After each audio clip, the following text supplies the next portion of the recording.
Welcome. Tonight we have O2 groups, and I have Hannah with me. Yes, it's me. What are we doing tonight? Well, tonight we're starting a new series called Arrival, and it will be for the next 4 weeks. Cool, I'm excited. And we're going to have the worship team share a song tonight. After that, Hannah and I are going to introduce the topic, and then we're going to break up into our discussion time.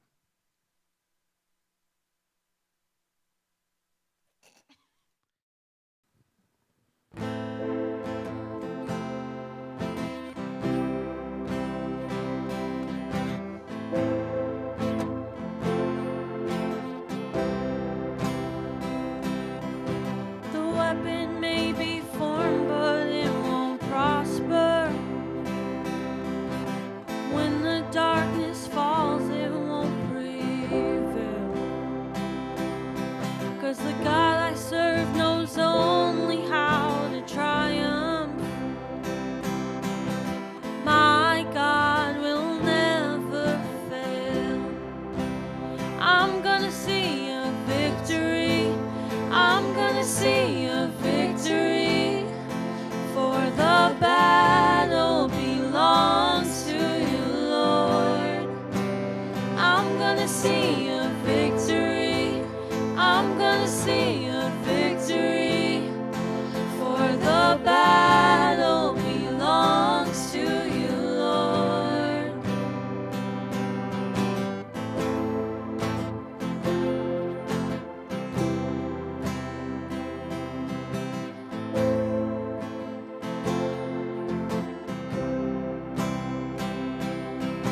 There's power in the mighty name of Jesus.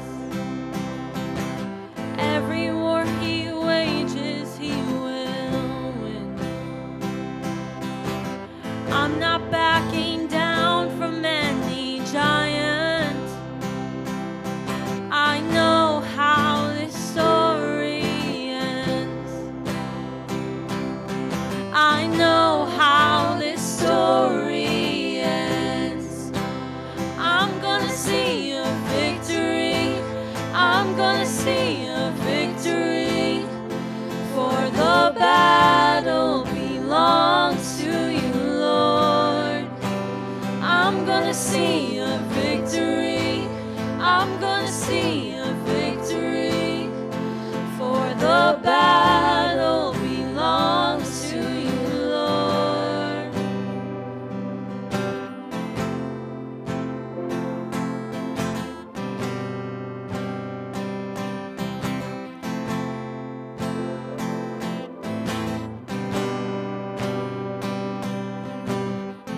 You take what the enemy meant for evil, and you turn it for good.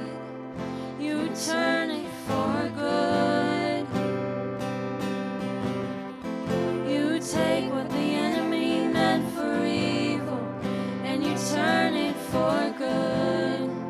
You turn it for good. You take what the enemy meant for evil, and you turn it for good. You turn it for good. You take what the enemy meant for evil, and you turn it for good. You turn it for good. You take what the enemy meant for evil, and you turn it for good. You turn it for good. You take what the enemy meant for evil, and you turn it for good. You turn it for good. I'm gonna see a victory. I'm gonna see a victory, for the battle belongs to you, Lord. I'm gonna see a victory. I'm gonna see a victory, for the battle belongs to you, Lord.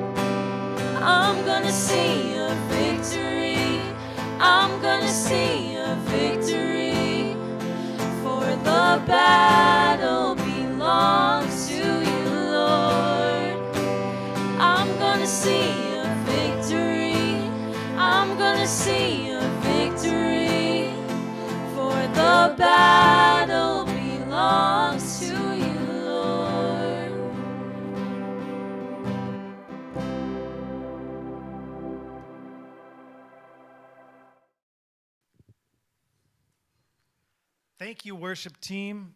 That was awesome. Tonight, Hannah, we are kicking off the first week of Arrival, and I'm glad to have you with us. Thank you for joining us. How was your week? It's been pretty good, you know. It's going. Yeah. It's not good or Yeah, your bad. Thanksgiving? How was your Thanksgiving? It was really good. My family from Chicago came up. Mm-hmm. Fun. Yeah, it's good to see family. Oh yeah. Let's see. So we have quarantine, and you're in school. Are you virtual or hybrid or in school? I'm virtual, full virtual. Full so virtual, okay. And home. so scale of 1 to 10, 10 being insane, 1 being I love it.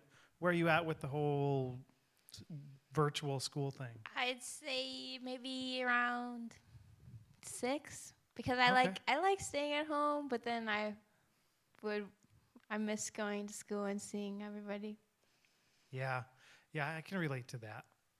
Yeah, I'd like maybe 1 day a week or 2 days a week. You know, like maybe like Tuesdays and Thursdays at work, and then the rest of the time at home. That would work for me. So it's, but I am so glad that we have Christmas coming. Oh yeah, me too. We had our decorations out November 1st because we are so excited to have any change of scenery. Yeah, just, I think it's really been helpful that way. So when you think about Christmas, what's your favorite memory? My favorite memory probably would be when my family, we used to live in Illinois, and every Christmas Eve, after the Christmas Eve service, we would usually, sometimes we didn't, but we'd go back home, change into our pajamas, but then we would go back into our car, and we would go in our car and go to a gas station, a specific one. Which one? It's called Thornton's. Thornton's. I don't think they have it here, but we would even have a gift card. Not a gift card, like Punch card? Yeah, punch Yeah. card or something You fill like that puppy right up, Yeah. huh? And 8 cappuccinos to go Mhm. or gas station. and I mean, there were 6 of us, right? 6. Oh my gosh. It's going back a ways. yep. How old were you when you were before I in moved, Illinois? it was second grade to when did I move? Till 7th grade. Okay. 2nd to 7th grade. So all through those years. But yeah, we would then get our hot chocolate, whatever we want, whatever flavors that we wanted. And then we would go to downtown Chicago Ooh. and see the lights and just drive around. Listen to Christmas music. Mhm. See all the beautiful lights on Michigan Ave or wherever. Mhm. Yeah, Chicago's beautiful. Yeah, love driving. Big cities. There's something about the lights yeah. and Christmas in a big city. It's like right out of a movie. It's cool. Very very surreal, and I love it. So, all right. So that's a cool memory. Very cool memory. And Christmas is full of all sorts of memories. Do you have any disappointing memories? When you think, it doesn't even have to be just Christmas, but maybe there was a time where you were just incredibly disappointed. If I think back, maybe it was actually in 1st grade, all the way back in 1st grade. No, so where were you in 1st grade? Oh, 1st grade. I actually was living in Missouri during that time. Ooh. Me and my family, and I don't know what week, because it was the 1st grade, but 1 week or 1 day I was sick, and I couldn't go to a field trip that I was waiting for like the whole year. This was like the field trip. Oh yeah, it was. I mean, how many years do you think it? Well, okay, Rachel went on it, and you heard about it from her. So you probably was that 2 years? Is she 2 years ahead of you? She's 3 years. So you knew about this field trip for 3 years. Yeah. 3 years, looking forward to it, counting down. Can't wait till I'm in Mm-hmm. first grade and I get to go. Where was it? So it was a Laura Ingalls Wilder farm or exhibit kind of place. Yeah, Mm-hmm. she's the author of Little House Little on House the on the Prairie. Yep. Prairie. Right, right. Yeah, and so in that, some of the things Rachel told me about was, and obviously the teachers explaining the field trip. And all your classmates afterwards, you got Yes, to hear yes. about it. Yeah. So one thing was they got to churn butter in like the actual wooden, like that's so cool. Yeah. And then another thing was, kind of sounds weird now, but it was they got to play with pig's bladder balloons. So What? like Wait. Say that again. pig's bladder balloons. Pig's bladder Yeah. balloons. Say that like 12 times really fast. No. I couldn't do So that. these were balloons that were made out of a pig's bladder. Yeah. So your bladder is kind of stretchy. So if you think about it, it makes So a good who was the balloon. first person to do that? You think? I- Who was thinking? Gee, I bet if we put that thing in my don't- mouth and start blowing on it, they would like be a really cool balloon. I couldn't tell you, but yeah. I guess they didn't have much to do back then. Huh? No. Oh, Yeah. wow. So as a first grader, I really was so disappointed that I couldn't go. Wow, heartbroken. How many days did it take for you to get over that disappointment? I'm still not over it. It's been I kind of suspected it's that. been you how know. many years? Yeah. Yeah, those disappointments can be hard to get over. Okay, let's pick it up a little bit. Enough of the downer side. Let's talk about a really great surprise that you've had. Can you think of any surprises or maybe things that you didn't expect that were just really really lifted you up? I think I've probably experienced a lot of surprises or unexpected things in my life. But one recent one was back in March, before quarantine happened, the weeks before. So BC, before Yep. COVID. Yeah. So my birthday is March 4th, and the day before that, I had my ACT. So, and then I wasn't. It was okay, but I was kind of going through the motions. My life was kind of hectic at that time. So, when my birthday came, I wasn't expecting much. I was just like, oh, it's my birthday, another year. It's on a school day, so Yeah, you're kind of like, school. Exactly. Like, who cares? can't really do much. Got homework. Yeah. So then the surprise was kind of more like a heartfelt, like nice. My friend, she asked me that I didn't really hang out a lot at the time. She asked me if I was like doing anything with my other friends or if, and I was like, no, I'm not doing much. I'm probably just going to go home, have a cake with my family. She said, wow, what do you mean you're not doing anything? And then she took me out to Dairy Queen, and she bought me a burger. It was really good. Yum. And then I also we went to our friend's house, and yeah, it was really good.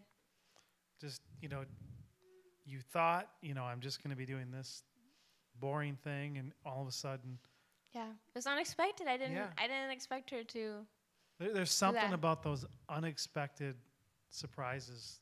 It's just, it makes your day, Oh yeah. makes your week, sometimes your month, year. That's just, it can really, really be just maybe life-changing. I don't know. But I wanted to talk about this because Christmas is about, this series is called Arrival, and that's because it's the arrival of Jesus. So Christmas celebrates him being born as a baby, and for over 2,000 years, people were looking forward to his arrival, and they were eagerly awaiting it. And so I thought that it would just kind of help if we talk about that a little bit. Maybe that would help us just kind of get into that mindset of really looking forward to something. So as you as we all break up into our discussion groups tonight, I hope that just comes a little bit more alive for you, and that you're able to think about what it must have been like to live way back. I mean, 2020, so it's like 2023 years ago. Wow. I mean, that you didn't have a lot to hope for. You know, they had the Romans took over Jerusalem and Israel, and they were occupying it. So everywhere they went, they were oppressed, and slavery was common. There were lots of servants and a lot of poor people, and no social programs. There wasn't a lot to hope for many of the people that lived in that time. And so I hope that you're able to, really think about what it is that we look forward to and we hope in, or hope on, or put our hope in when it comes to Jesus and how he was born and how he's coming back. So as we break up, I hope that you just have a great time tonight, and we look forward to seeing you again next week. See ya.